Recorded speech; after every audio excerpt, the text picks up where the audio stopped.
Oke, selamat hari Sabat saya ucapkan pada seluruh warga Seventh Day Adventist daerah Inanam. Pada malam ini saya akan bersama Anda untuk berkongsikan sebuah pelajaran pendek sebagai renungan bersama pada Vesper ini.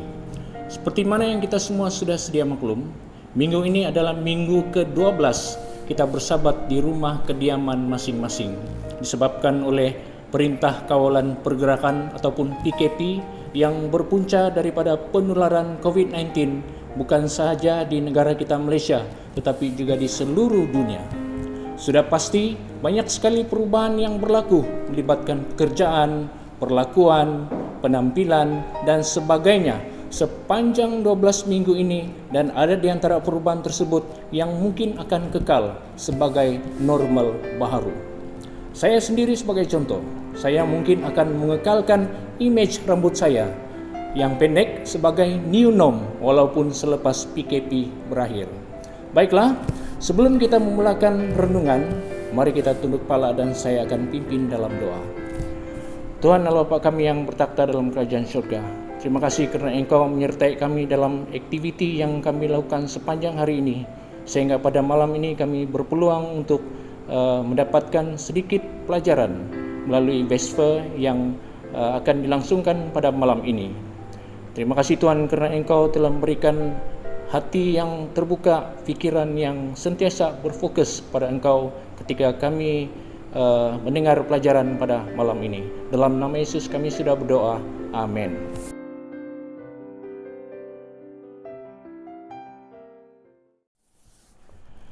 Sidang Advent yang saya hormati, baru-baru ini masyarakat Kadazan Dusun di negeri Sabah telah menyambut Pesta Keamatan yang biasanya diadakan pada 30 dan 31 Mei setiap tahun. Sudah tentu sambutan pada kali ini berbeza disebabkan oleh PKP. Sebelum saya teruskan, izinkan saya berkongsi sedikit tentang asal-usul Pesta Keamatan. Menurut cerita yang diperoleh secara lisan, Ki Norohingan ataupun Tuhan dan istrinya Sumi Nondu mempunyai seorang perempuan yang diberi nama Huminodun. Untuk menyelamatkan orang-orang Kadazan Dusun daripada kebuluran kerana tidak mempunyai makanan yang mencukupi, maka Ki Norohingan terpaksa mengorbankan anak kesayangan mereka. Huminodun dikorbankan dan mayatnya disemadikan menurut istiadat selengkapnya. Menurut kepercayaan suku kaum Kadazan Dusun, mayat Huminodun ini telah mengeluarkan pelbagai jenis benih tumbuhan yang menjadi makanan utama kepada kita pada masa ini. Salah satu benih tumbuhan itu ialah padi. Oleh kerana sebahagian daripada mayat Huminodun itu mengeluarkan benih padi, maka wujudlah kepercayaan bahawa padi itu mempunyai semangat yang diberi nama Bambarayon. Bermula daripada kejadian tersebut, orang-orang Kadazan Dusun memulakan upacara Pesta Keamatan yang juga dikenali sebagai Kokotuan dan Pesta Menuai seperti yang dirayakan sejak awal sehinggalah pada hari ini. Perayaan seumpama ini mengharapkan rezeki yang akan datang bertambah baik dan lumayan. Upacara penghormatan ini diadakan untuk memuja atau menghormati semangat semua padi yang sudah selesai dituai dan telah selamat dimasukkan ke dalam ketawai. Ketawai boleh juga dikenali sebagai tangkob, iaitu bekas atau tempat untuk menyimpan padi yang sudah dituai. Selain itu, perayaan Pesta Keamatan ini juga mengingatkan kaum itu tentang asal-usul pencipta mereka, yaitu Ki Norohingan yang sanggup mengorbankan anak kesayangannya Huminodun untuk menyelamatkan mereka daripada mati kebuluran. Mitos tentang asal-usul Pesta Keamatan ini mempunyai persamaan tentang Yesus yang telah dikorbankan untuk manusia beberapa ribu tahun yang lalu. Ia juga dikaitkan dengan penuaian. Sidang Advent yang dikasihi, aktiviti penuaian ini sebenarnya sudah berlaku sejak beribu tahun yang lalu. Aktiviti tersebut secara langsung menggambarkan bahawa kegiatan pertanian adalah wajah persekitaran utama dunia pada suatu masa dahulu. Sebagai bukti, Alkitab dalam Kejadian 8 ayat 22 mengatakan, selama bumi masih ada, takkan berhenti-henti musim menabur dan menuai, dingin dan panas, kemarau dan hujan, siang dan malam. Berdasarkan ayat tersebut, ini bermakna dari perspektif konsep sambutan pesta Kaamatan sebenarnya sudah lama wujud.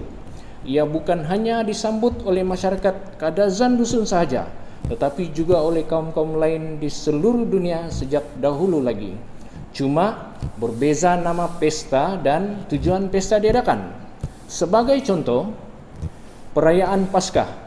Perayaan Paskah dirayakan pada bulan April selepas selesai musim menuai barley. Kemudian diikuti oleh perayaan Pentakosta 7 minggu kemudian yang disambut pada bulan Jun. Dan perayaan ini disambut selepas tamat musim menuai gandum. Dan bermacam-macam lagi perayaan lain. Signifikannya pesta Kaamatan ini, menurut salah seorang pemimpin tertinggi negeri Sabah, di dalam intipati ucapan peresmian penutupan beliau sempena sambutan pesta Kaamatan pada tahun 2019 yang lalu adalah pesta Kaamatan menurut beliau berkait rapat dengan usaha untuk mempertingkatkan semangat perpaduan, semangat kekeluargaan, semangat toleransi, penyatuan dan sebagainya dalam kalangan masyarakat pelbagai budaya, agama dan bangsa. Pandangan ini adalah antara pandangan dunia tentang pesta Kaamatan. Bagaimana pula pandangan Alkitabiah tentang pesta Kaamatan? Mari kita lihat apa kata Alkitab tentang pesta Kaamatan.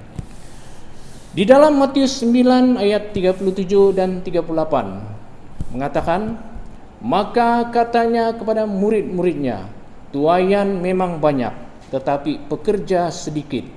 Kerana itu, mintalah kepada Tuan yang empunya tuaian, supaya ia mengirimkan pekerja-pekerja untuk tuaian itu. Di dalam ayat-ayat ini, Yesus menekankan bahwa Kaamatan adalah penuaian jiwa.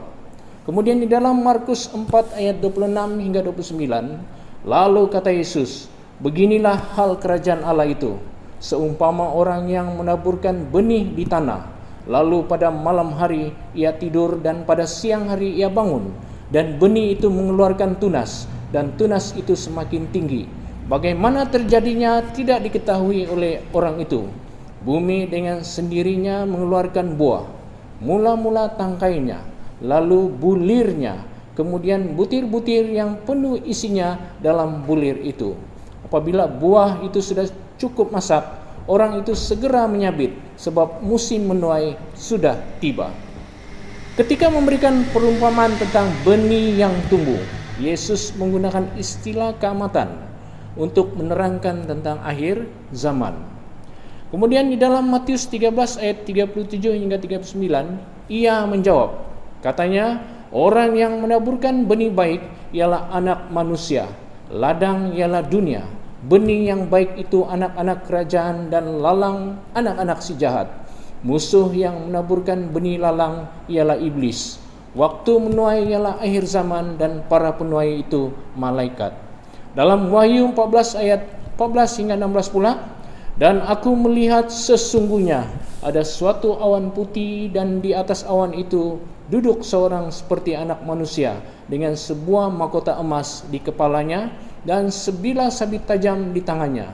Maka keluarlah seorang malaikat lain dari bait suci, dan ia berseru dengan suara nyaring pada dia yang duduk di atas awan itu, ayunkanlah sabitmu itu dan tuailah, kerana sudah tiba saatnya untuk menuai, sebab tuaian di bumi sudah masak. Dan ia yang duduk di atas awan itu mengayunkan sabitnya ke atas bumi, dan bumi pun dituailah. Saudara-saudari yang diberkati Tuhan, pesta Kaamatan yang disambut pada 31 Mei setiap tahun di Malaysia adalah perayaan peringkat kebangsaan. Seluruh negara bercuti pada masa itu. Kemudian di Sabah khususnya, perayaan itu disambut sepanjang bulan Mei. Apabila kita melihat senarai aktiviti yang dilaksanakan dalam sambutan itu, sebahagian besarnya boleh disimpulkan sebagai atau lebih cenderung atau berfokus kepada memasyurkan atau merayakan manusia. Aktiviti-aktiviti seperti pertandingan unduk ngadau misalnya, sugandoi, dan macam-macam lagi. Hampir semuanya adalah berfokuskan kepada keunggulan seseorang individu. Apa yang amat-amat menyedihkan ialah Tuhan Allah kita, pencipta manusia, penopang bumi ini, pembekal udara dan makanan manusia, hanya menjadi sebagian kecil atau sama sekali dipinggirkan dalam perayaan seumpama pada masa ini. Kita boleh lihat anak-anak muda kita, bukan saja anak-anak muda, malahan sebahagian besar orang dewasa kita yang lebih banyak menghabiskan masa untuk merayakan diri sendiri, menggunakan masa sepenuhnya untuk kepuasan diri sendiri. Memang benarlah seperti yang dinyatakan di dalam 2 Timotius 3 ayat 1 hingga 4 yang berbunyi, ketahuilah bahwa pada hari-hari terakhir akan datang masa yang sukar. Manusia akan mencintai dirinya sendiri dan menjadi hamba uang. Mereka akan membual dan menyombongkan diri. Mereka akan berontak terhadap orang tua dan tidak tahu berterima kasih, tidak mempedulikan agama, tidak tahu mengasihi, tidak mau berdamai, suka menjelekkan orang, tidak dapat mengekang diri, garang, tidak suka yang baik, suka mengkhianat, tidak berfikir panjang, berlagak tahu, lebih menuruti hawa nafsu daripada menuruti Allah. Saudara-saudari sekalian, tadau keamatan dari perspektif Alkitabiah sepatutnya adalah waktu untuk kita berterima kasih pada Tuhan atas segala berkat berlimpah yang kita miliki selama ini. Ia seharusnya suatu peluang atau kesempatan yang kita tidak sepatutnya lepaskan, yaitu untuk mengakui atau membuat pengakuan bahwa tanpa Tuhan, kehidupan manusia adalah sia-sia. Saudaraku, Tuhan akan datang segera untuk mengumpulkan orang-orang yang benar. Yakobus 5 ayat 7 dan 8 mengatakan, karena itu, saudara-saudara, bersabarlah sampai kepada kedatangan Tuhan. Sesungguhnya petani menantikan hasil yang berharga dari tanahnya, dan ia sabar sampai telah turun hujan musim gugur dan hujan musim seni. Kamu yang harus bersabar akan harus menundukkan hatimu, karena kedatangan Tuhan sudah dekat. Demikianlah perkongsian saya pada malam ini. Semoga Tuhan berkati Anda di mana saja Anda berada. Amin. Sekali lagi saya undang Anda untuk tunduk kepala dan berdoa. Tuhan Allah Bapa kami yang bertakhta dalam kerajaan surga, terima kasih atas pelajaran yang indah itu tadi. Kiranya pelajaran itu akan menjadi satu berkat, satu kekuatan pada kami sementara kami menantikan kedatangan Tuhan yang kedua kali. Terima kasih Tuhan, dalam nama Yesus kami sudah berdoa. Amin.